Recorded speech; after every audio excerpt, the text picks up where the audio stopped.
My parents called me a bad investment and cut me out 10 years later when millions were lost. They came back expecting an answer they weren't ready for. My name is Santiago White, and I am 28 years old. For the last 10 years, my life has been a study in discipline. It's not something I chose for glory or praise. It was a tool for survival like a hammer or a shield. My day starts at 5 a.m., not because of some hustle culture guru, but because the quiet of the pre-dawn world is the only time I feel truly in control. The coffee is brewed the same way every morning. My budget is balanced to the penny every Sunday night. My apartment is clean, sparse, and orderly. Everything in my life has a purpose, a reason for being there, because I am the one who put it there. I built this life from absolute zero with my own two hands on a foundation of being told I was worth nothing. My relationship with my family is minimal, strained. It exists in the form of brief, awkward phone calls and texts that feel more like obligations than conversations. My mother, who is 57 now, has a way of speaking in questions that are actually demands. Santiago, you're doing well, aren't you? Which really means, don't tell me you have any problems, we have enough of our own. My father's same age is a man of heavy sighs and long, meaningful pauses. Contact is a carefully choreographed dance of avoidance. We talk about the weather, the local sports team, anything but the one thing that truly defines us, the decision they made a decade ago. My brothers are a different story. Miles is the eldest at 32, Leo is 30. They are the suns around which my parents' universe has always revolved. They are also, to put it mildly, financially drowning. They live in a state of perpetual crisis, lurching from one self-inflicted disaster to the next. Their lives are loud, chaotic, and propped up by the hollow stilts of appearances. 10 years ago, in 2014, I had just turned 18. I was a legal adult, but in the eyes of my parents, I was a walking liability. I didn't have a 5-year plan. I was more concerned with my garage band and my summer job than with mutual funds. My parents saw this not as a phase, but as a permanent character flaw. So they called a family meeting. My father announced they were selling our family's legacy, the North Ridge plot, a beautiful stretch of country our great-grandfather Hector White bought in 1945. An investment company had made them an offer they couldn't refuse, $200,000. My father said it was time to cash in and set his sons up for the future. And then he laid out the plan. The money would be split evenly. My older brother Miles, who was 22 and had just finished a business degree, would receive $100,000. My other brother Leo, who was 20 and talking about getting into real estate, would receive $100,000. And me, the 18-year-old, I would receive exactly zero. I can still hear my father's words, calm and rational, as if he were explaining a simple math problem. Santiago, he said, avoiding my eyes, you're just not ready. You're immature. You'd waste it. My mother chimed in, her voice a velvet hammer. This is for your own good, honey. We're protecting you from yourself. This money is an investment in your brothers. They're the safer bet. A bad investment. Financially irresponsible. Those words weren't just spoken, they were branded onto me. In that moment, in front of the two brothers I grew up with, I was declared a write-off. Miles and Leo just sat there nodding. They didn't defend me, they accepted the verdict. They accepted the cash. The legacy of Hector White was liquidated, and I was disinherited with a pat on the head and a lecture on my own inadequacy. That day was my 0 point. I went back to my room and felt a cold, hard resolve settle in my bones. If I was a bad investment, then I would be my *own investment. I wouldn't ask them for a single thing ever again. And I didn't. I worked 2, sometimes 3 jobs while going to community college at night. I learned to cook cheap, healthy meals, to fix my own car from online videos, to budget, to save, to invest my tiny surpluses with a discipline that bordered on obsession.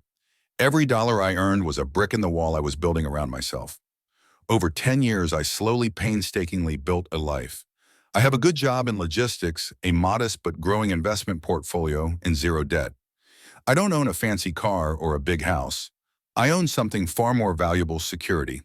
A security I earned myself. Miles and Leo took a different path. Their $100,000 head start became a 10-year bonfire of bad decisions. Miles, the business-minded one, poured his inheritance into a gourmet food truck that went under in less than 18 months, leaving him with a mountain of debt. He's been bouncing between sales jobs ever since. Leo, the aspiring real estate mogul, used his money on a flashy condo he couldn't afford and a German sports car to go with it. He made a few bad bets in the market and has been chasing his tail for years. He drives for a rideshare service, now complaining about gas prices, while wearing a watch that's worth more than my entire emergency fund. Through it all, my parents have enabled them co-signing loans and bleeding their own retirement savings dry to keep their two good investments from going into default. The family narrative has become a masterpiece of revisionist history. My success isn't seen as the result of my hard work. It's twisted into proof that their harsh decision was a brilliant act of parenting. See Santiago, they'll say, at rare family gatherings, smiling proudly. We knew you had it in you. We just had to give you the right push. They actually believed that taking everything from me was a gift. They believed my discipline was a result of their wisdom, not a reaction to their betrayal, and they ignore the fact that the two sons they did asterisk bet on have completely failed to launch. In their minds, they didn't disown me, they molded me. And now I can feel a shift in the wind. The calls are becoming more frequent. The questions about my finances are a little more pointed. Miles will text me complaining about a car repair bill. Leo will mention offhand how much his rent is going up. The unspoken truth hangs in the air between us. I am the only one left with any lifeboats, and they can see a storm brewing on the horizon. They still talk about 2014 as their masterstroke of parenting, but I know the truth. It was the year they sold our family's past and gambled on their sons' futures. They just bet on the wrong ones. And I have a sinking feeling that very soon they're going to come looking for the one they cast aside to pay for their mistake. The call came on a Tuesday. It was my mother. Her tone was unnaturally sweet, a syrupy confection of warmth that I'd learned to associate with a coming request. It was her 57th birthday that weekend, and she was insisting, absolutely insisting on a family dinner. Not at a restaurant, but at the house. The house I grew up in, the house where my life was rerouted 10 years ago.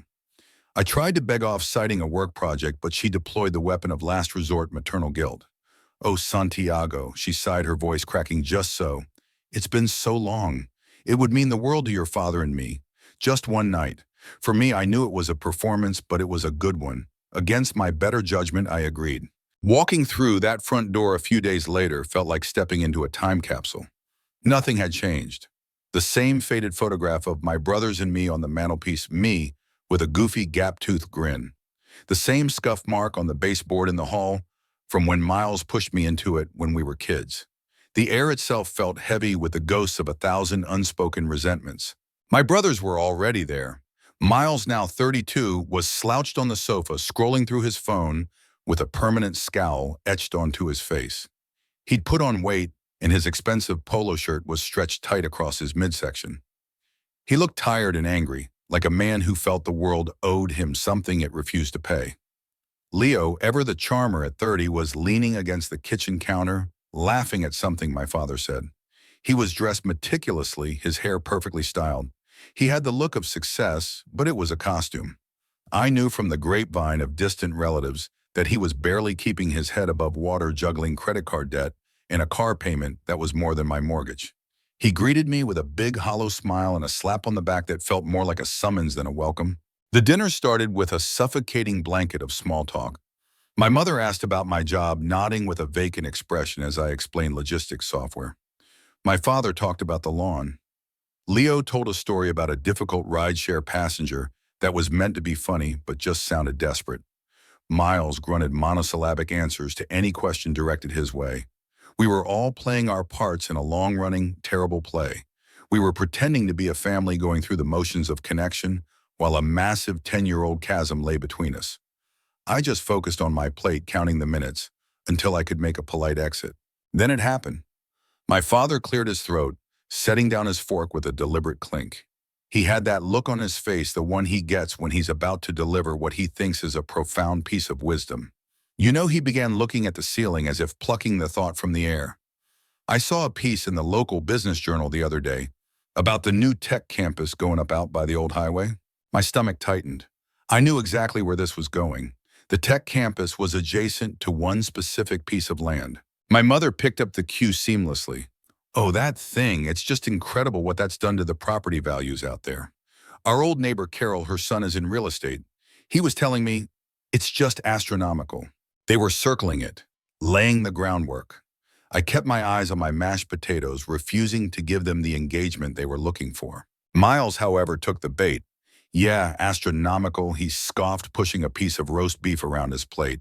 Good for them. The bitterness in his voice could have curdled milk. My father leaned forward, his voice dropping into a more serious, confidential tone. They were talking about specific plots, mentioned that whole stretch along the northern ridge. He paused for dramatic effect. The North Ridge plot, our old land. There it was. The name hung in the air, thick and suffocating. The legacy of Hector White, my great-grandfather, reduced to a topic of conversation over a dry pot roast. Carol's son, my mother, chimed in again. Her voice now filled with a carefully crafted wistfulness. He ran the numbers. Just out of curiosity, you know. He said a plot like ours, with that kind of road access and the new zoning. He estimated it's worth, well, he said it's worth at least $5 million now. $5 million. The silence that followed was deafening. It was a silence filled with the screams of my brother's failed ventures, with the echo of my parents' dwindling retirement fund, with the clang of the door they had shut in my face a decade ago. For 2 long years since that tech announcement in 2022, this number had been the ghost at their feast. Now for the first time they had given it a voice. My mother let out a long theatrical sigh. She reached across the table and patted my father's hand. "Oh, Frank," she said, her eyes glistening, "can you imagine what we could have done for the family?" And then it came. The moment I had been subconsciously dreading since I'd walked through the door. She turned her head, and her sad, regretful eyes landed directly on me. My father's gaze followed hers. It wasn't an accusatory look. It was worse. It was inclusive. It was a look that said, asterisk, look at this incredible tragedy that has befallen all of us.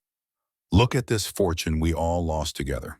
It was the most dishonest thing I had ever seen. They were trying to rope me into their regret. They were trying to make their catastrophic miscalculation my loss too. Their sorrow wasn't about a lost family legacy. I'd watched them sell that in 2014 without a second thought. Their regret wasn't for cutting me out. They had spent the last 10 years congratulating themselves for it. No, their regret was born on the specific day in 2022 when they realized their $200,000 payday could have been a $5 million jackpot. Their pain was purely financial.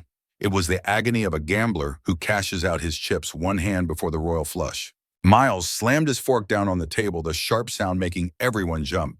$5 million, he spat, his face flushed with anger.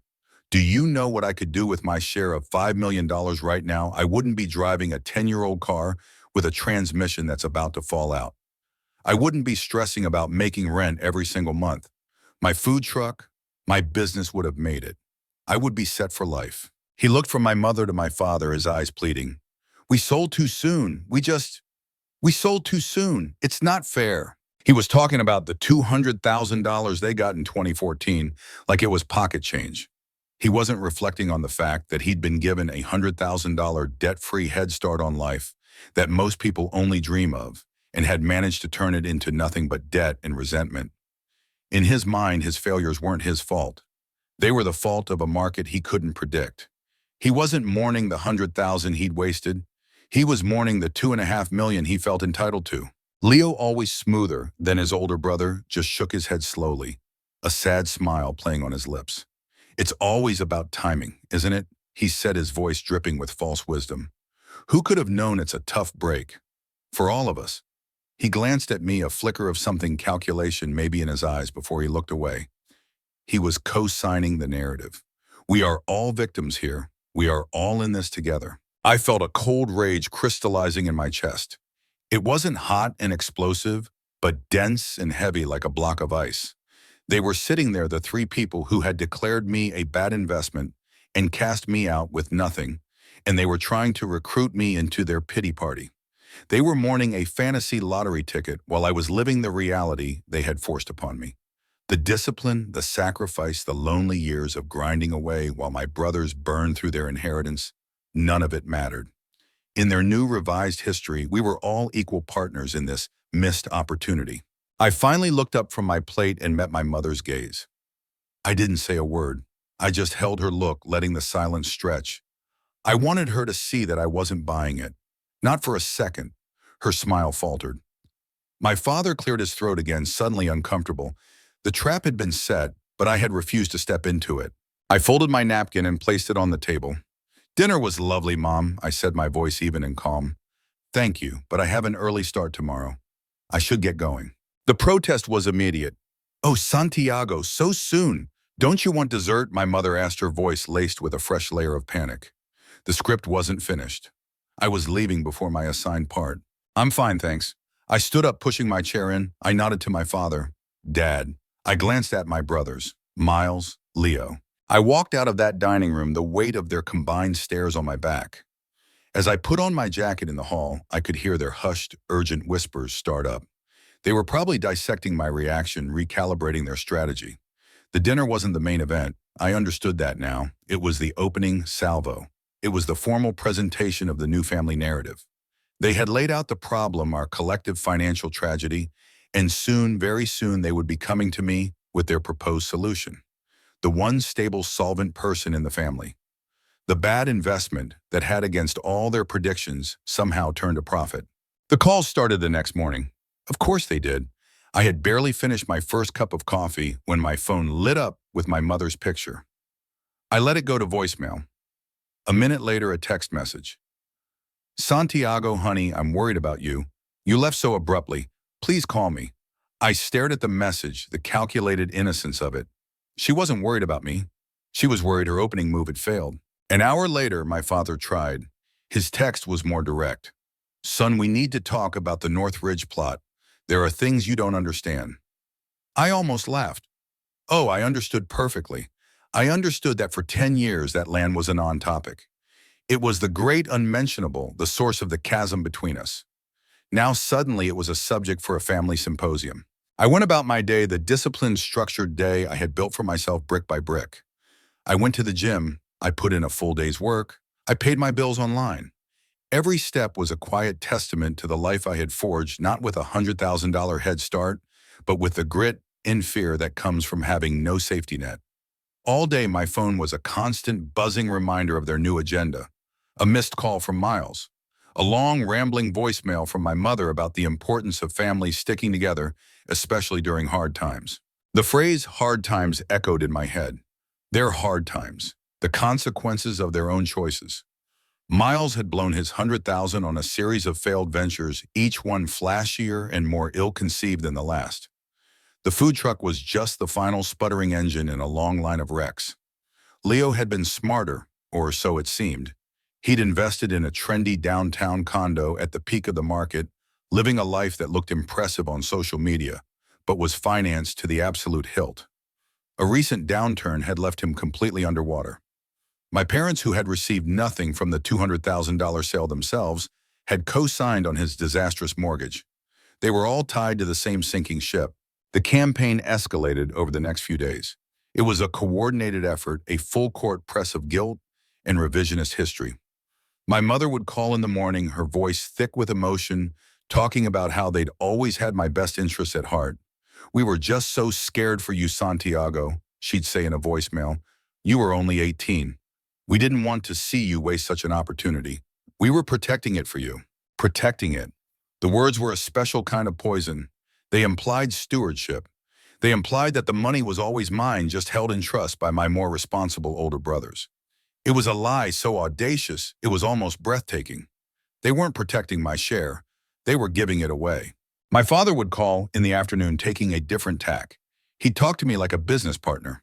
Look, in hindsight, 2014 was a mistake, he'd say, his voice full of false sincerity. We misread the market.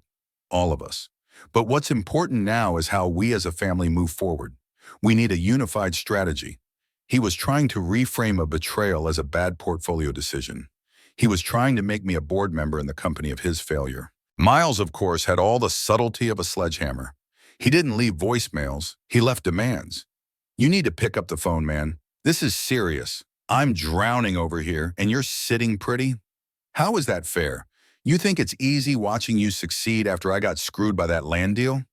He conveniently forgot that the screw job had come with a check for $100,000 made out to him. But it was Leo who was the most dangerous. He waited a full week. He let the others batter my defenses with their crude attacks and emotional appeals. Then he called on a Thursday night, his tone calm and reasonable. Sandy, hey, got a minute? I almost hung up, but my curiosity got the better of me. I'm busy, Leo. What is it? Look, I know they've all been calling you, he said, his voice a smooth balm of fake empathy, And I know how it must sound. I get it. You have every right to be angry. He paused, letting the validation hang in the air. This was his tactic, the good cop, the one who understands asterisk. But I want you to try and see it from their perspective, from our perspective. Back in 2014, you were a kid. You had just turned 18. You had no direction. Mom and Dad made a tough call. They thought they were investing in the sure things, Miles's business ambitions, my education. They were trying to build a foundation for the entire family. A foundation that didn't include me, I said, my voice flat. No, that's not it at all, he said a little too quickly. The idea was that once we were established, we would all be in a position to help you. It was a long-term strategy. It didn't pan out. The market turned. Miles had some bad luck. And then this tech company news hits. $5 million Santi. That changes the math for everyone. There it was, the pivot. He was laying the groundwork. What math are you talking about, Leo? I asked, already knowing the answer. He sighed, a sound heavy with practice burden. The math of fairness, the math of family. Look, you've done incredibly well for yourself. You're stable. You're secure. You learned a discipline that, frankly, Miles and I never had to. And in a way, you learned that because of the decision Mom and Dad made. They forced you to be self-reliant. Your success is a direct result of that hardship. I felt the blood freeze in my veins. I could not believe what I was hearing. So now, he continued, his voice dropping to a confidential, conspiratorial whisper. Now that you're in a position to, and we're not, well, it seems like there's a moral duty here. A chance to rebalance the scales, to make the family whole again the way it was always supposed to be. He finally said it, the quiet part, out loud. My success wasn't mine. It was a debt, a resource they had inadvertently created through their neglect, and now it was time for them to cash it in. He wasn't just asking for a handout. He was claiming ownership of my entire life's work. I need a loan, Santi, he said, the words finally tumbling out. A significant one. To get out from under this condo. To give me some breathing room. It's the only way. For me, for Mom and Dad. And it's only right. It's your turn to invest in the family. In that moment, the ice in my chest didn't melt. It sharpened. The vague anger I'd been feeling for a week solidified into a singular cold purpose. They had rewritten the past, they had laid claim to my present, and they had just tried to dictate my future. The time for silence was over. Okay, I said, my voice dangerously quiet. Leo was momentarily thrown. Okay, you mean you'll think about it? No, I said. I mean, we're going to settle this, all of it, for good. I took a breath. I want everyone at my apartment. Sunday, 2 o'clock, no excuses. If you want to talk about family money, we're going to do it once, and we're going to do it right. I hung up the phone before he could reply. I leaned against the counter in my kitchen, the one I'd paid for with money I earned in the apartment I'd secured with my own credit. They thought this was a negotiation. They thought they could manipulate and guilt me into bailing them out. They still saw me as that irresponsible 18-year-old boy. They had no idea who I had become. Sunday couldn't come soon enough. They arrived at my apartment right at 2, a united front of nervous expectation.